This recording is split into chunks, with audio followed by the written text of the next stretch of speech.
നന്നായിട്ട് ഞാൻ അനു എന്നോട് പറഞ്ഞിട്ടുണ്ടായിരുന്നു പോകുന്ന ടൈമിന് വോട്ട് ചെയ്യണം എന്നുള്ളത്. ഞാൻ അനുവിനോട് പറഞ്ഞ ഒരേ ഒരു കാര്യം എന്ന് പറയുന്നത്, നീ എന്റെ ഫ്രണ്ടൊക്കെയാണ് ശരി, പക്ഷെ നീ എങ്ങനെ നിൽക്കുന്നു അതിനനുസരിച്ച് ഞാൻ വോട്ട് ചെയ്യുള്ളൂ.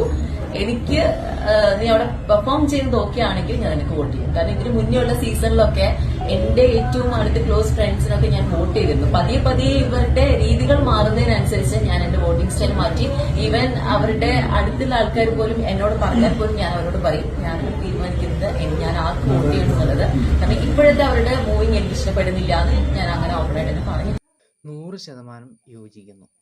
കാരണം എത്ര കൂട്ടുകാരൊക്കെയാണെങ്കിൽ അയാളുടെ പെർഫോമൻസ് അനുസരിച്ച് വോട്ട് ചെയ്യാൻ പാടുള്ളൂ. അതാണ് റൈറ്റ് പേഴ്സൺ. അതിൽ എന്തെങ്കിലും കാണിച്ചാൽ, എന്ത് അഭിപ്രായം കാണിച്ചാൽ വോട്ട് ചെയ്യും എന്നുള്ള ആ മനോഭാവം, എന്ത് കൂടെ നിൽക്കും എന്നുള്ള മനോഭാവം ഒരിക്കലും വെച്ച് പുലർത്തരുത്. കാരണം അവനെന്ത് തെറ്റ് ചെയ്താലും ഞാൻ കൂടെ ഉണ്ടാവും. കാര്യം പറഞ്ഞാൽ എന്ത് ഫ്രണ്ട്ഷിപ്പ് ആയിക്കോട്ടെ, എന്തായിക്കോട്ടെ, നമ്മൾ എന്തിനും കൂടെ ഉണ്ടാവും എന്ന് പറയുമ്പോൾ അവന്മാർ തെണ്ടിത്തരം കാണിച്ച് കൂടെ നിന്നാൽ നമ്മുടെ കാര്യം പോകും.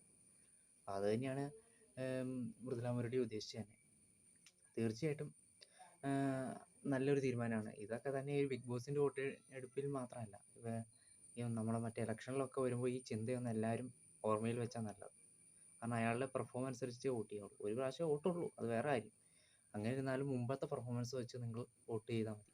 അത് ഇന്ന പാർട്ടിക്ക് നല്ല പാർട്ടി നോക്കിയരുത്, ഒരു വ്യക്തിത്വം നോക്കി വോട്ട് ചെയ്യണം. അപ്പോൾ ഈ മൃദുല പറയുന്ന കാര്യത്തോട് 100% യോജിക്കുന്നു. അപ്പോൾ ബിഗ് ബോസിൻ്റെ അല്ല, മറ്റേ ഇലക്ഷൻ്റെ വോട്ടെടുപ്പിലായാലും ഈ തീരുമാനം നല്ലത് തന്നെയാണ്.